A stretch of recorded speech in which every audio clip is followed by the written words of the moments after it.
提到魔幻现实主义，很多人会想到马尔克斯的《百年孤独》、霍乱时期的爱情，或者阿连德的《幽灵之家》等。为了更好的解释魔幻现实主义，我认为模拟人生4里小人的生活就是魔幻现实主义的经典表达。在这个世界里，人与吸血鬼、狼人、魔法师、鬼魂、仙灵并存。你扮演的小人需要上班工作挣钱，他有自己的性格，他会哭会笑会闹，也有自己的人际关系，活得很真实。有些著名的家族甚至有人物传记和家族历史，这些都是现实主义的表达。在现实的基础上，模拟人生4融入了很多魔幻元素，例如你扮演的角色可以学习魔法，可以变成吸血鬼，甚至可以死而复生。在渡鸦之森，活人甚至可以与死人交谈，这些都是魔幻的元素，现实与魔幻交织，这就是魔幻现实主义。在本期视频中，我想着重和大家探讨的是中国语境下的魔幻现实主义是什么，以及当下人们对所处的魔幻现实的切身感受。我们先来简单回顾下魔幻现实主义的历史，然后探讨我们的魔幻现实处境。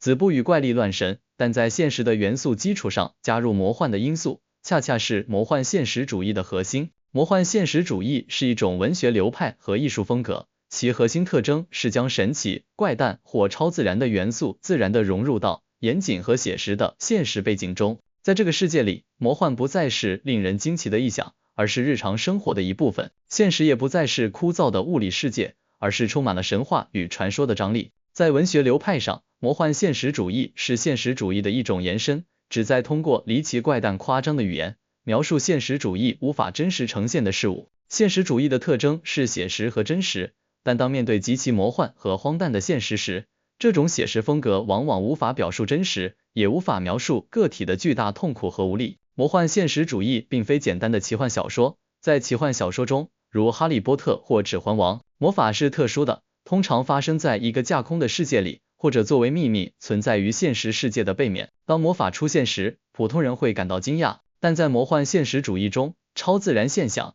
如死人复活、飞升、预知未来等，都发生在真实的地理和社会环境中，如哥伦比亚的某个小镇。书中的人物对这些现象习以为常，视其为理所当然，就像对待吃饭睡觉一样自然。要辨别一部作品是否属于魔幻现实主义，通常看它是否具备以下3个特征。第一个特征是故事通常发生在一个具体的可辨识的历史或地理背景下，它充满了细节描写，描述贫穷、政治斗争、社会变革等。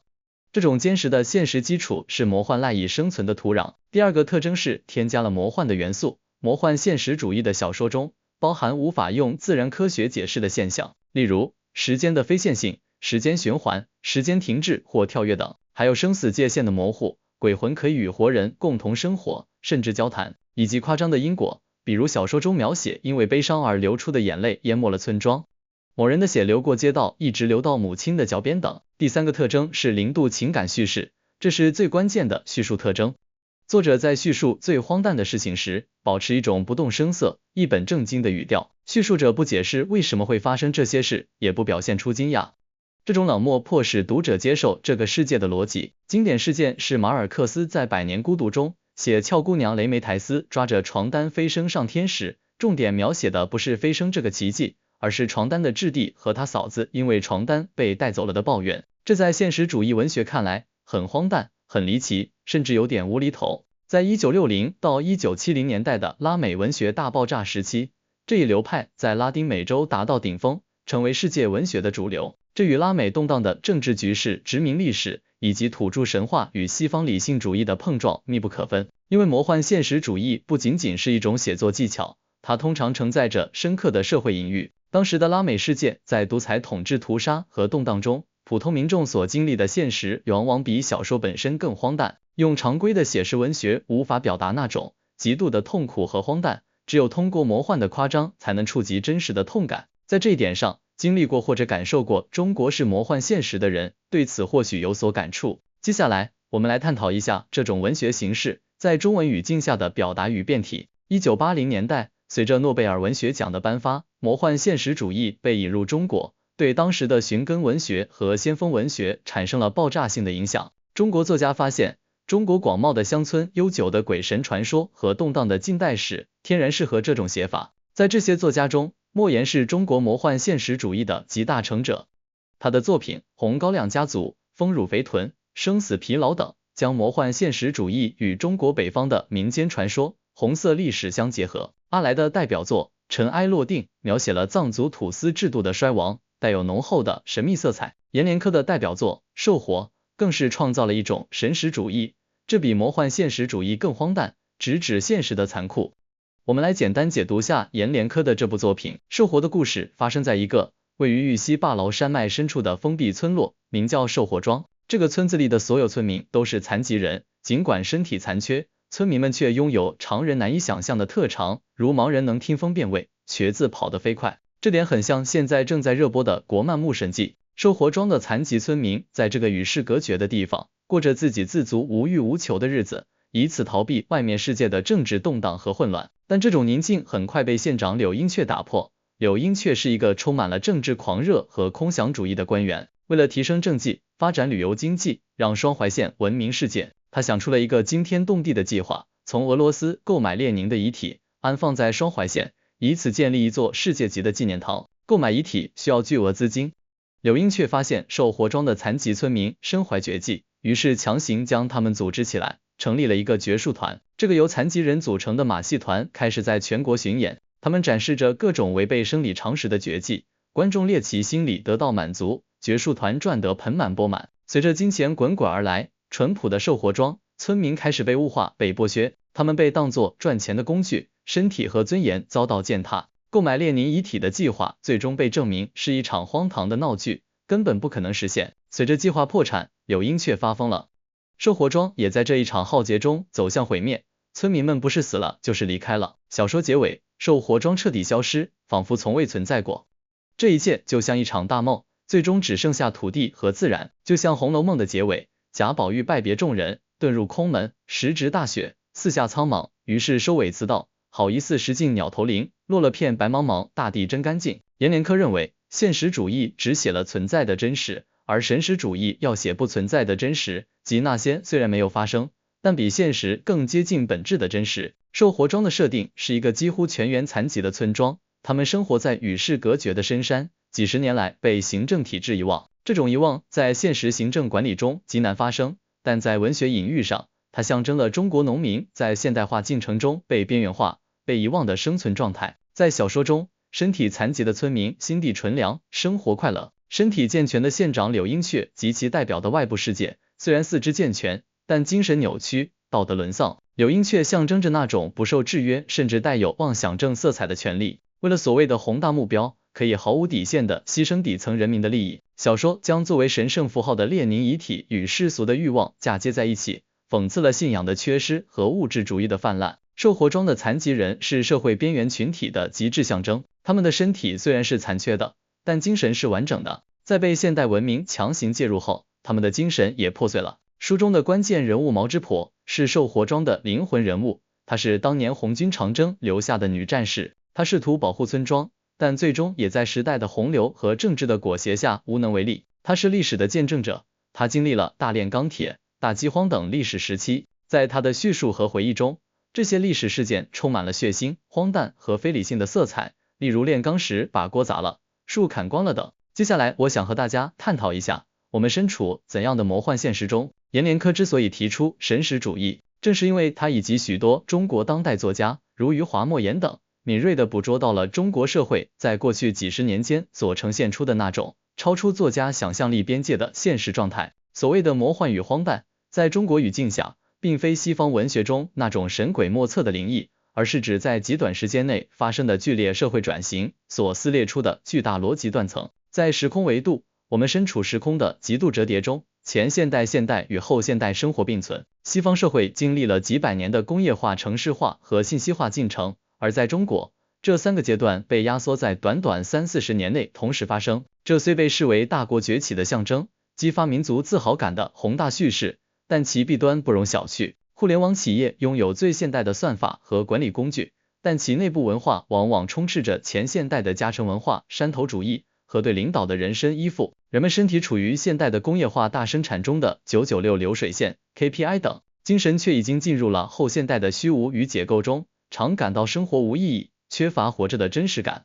活人微死，发疯文学就是对此的最佳描述。普通人在面对纷繁复杂的官僚程序时，可能遭遇证明我妈是我妈，证明我还活着等荒诞的行政逻辑。在办事窗口，你不知道该用现代规则解决问题，还是该用前现代规则，通过找熟人送礼等方式解决问题。中国社会习惯于宏大叙事，而在这些宏伟蓝图的缝隙中，个体的微小命运有时会呈现出一种悲剧性的荒诞。为了一个宏大的目标，如修建大坝、铺设铁轨、城市改造等，个体的生活轨迹可能被瞬间改变，这种改变往往带有不可抗力，个体在其中表现出的顺从、挣扎或各种奇怪的应对策略，构成了独特的社会景观。某种风潮，从当年的气功热，到后来的炒房热，以及现在的炒股热和买黄金热等，一旦兴起，会迅速裹挟所有人。身在局外的人看这种集体无意识的狂欢，会觉得极其荒诞，但身在局中的人却深信不疑。我们所感受到的魔幻感并非来自神话，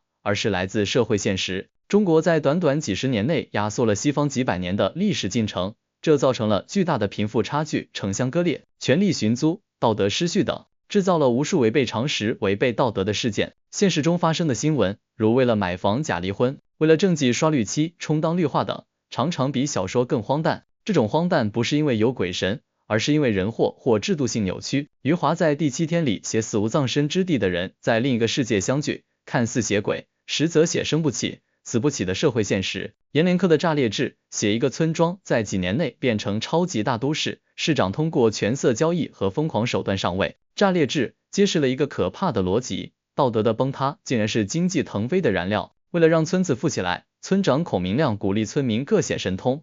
于是偷盗变成了产业，欺诈变成了智慧，甚至全村妇女集体外出卖淫，被视为赚取外汇的英雄行为。这些原本违背法律和道德的行为，在小说中被行政力量合法化、制度化，甚至还要挂横幅表彰。这讽刺的发展才是因道理这句话被极端化后的后果，那就是笑贫不笑娼。当 GDP 成为唯一的信仰，所有的罪恶都可以被粉饰为改革的阵痛或经营的智慧。这种恶的合法性是最大的魔幻。小说里，随着炸裂村级别的不断提升，从村到镇，再到县市超级大都市，村长孔明亮的欲望也在成几何级数增长。后期的孔明亮已经不再关心具体的村民死活，村民变成了他宏伟蓝图中的数字和耗材。他为了维护自己的统治，可以牺牲曾经的战友兄弟甚至爱人，他变成了一个孤独的独裁者，坐在权力的宝座上，内心充满了恐惧和猜忌。阎连科在书中常描写孔明亮的性欲与权力欲的纠缠，他对女人的征服往往象征着他对土地、对资源的占有，他的身体机能随着权力的扩张而亢奋。这种描写赤裸裸地揭示了权力是雄性欲望的最高形式这一现实。这些情节虽然夸张，但读者读完会觉得，虽然情节是假的，但这种逻辑和氛围太真实了。总的来说，拉美的魔幻现实主义是一种扩大的现实主义，它告诉我们，现实不仅仅是眼睛看到的表象，还包括梦境、神话、集体的记忆和那些无法解释的神秘力量。正如马尔克斯所言，现实不仅仅是西红柿和鸡蛋的价格，它也是日常生活中的情感和心理状态。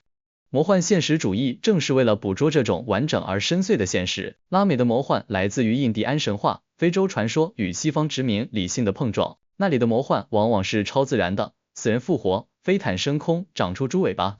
它是对原始生命力和神秘主义的赞颂，是对理性世界的补充。但在中文语境下，中国的魔幻几乎不包含超自然因素，它的魔幻源于人为的荒诞，它是由于权力结构对常识的极度扭曲、政策的朝令夕改，以及个体命运在巨大体制面前的随机性造成的。西方的魔幻是鬼神作怪，中国的魔幻是人在作妖。拉美的魔幻现实主义往往带有一种湿润的热带雨林般的诗意，即使是悲剧，也会笼罩着一种宿命论的孤独感和历史的循环感，具有很高的美学价值。中国的魔幻现实，如阎连科提出的神识主义，往往是带血的、粗粝的和令人不适的。它直接揭开伤疤，展示底层祸害、人性的极度扭曲或权力的极度傲慢。它不提供美感，只提供痛感和震惊感。西方的魔幻现实主义是作家用想象力去填补现实的苍白，告诉读者世界远比你看到的更精彩。中国的魔幻现实主义是现实的荒诞程度远远超出了作家的想象力，作家只能无奈地承认小说需要逻辑，但现实不需要。在中国，魔幻不是一种修辞手法，而是对当下生活最精准的纪实描绘。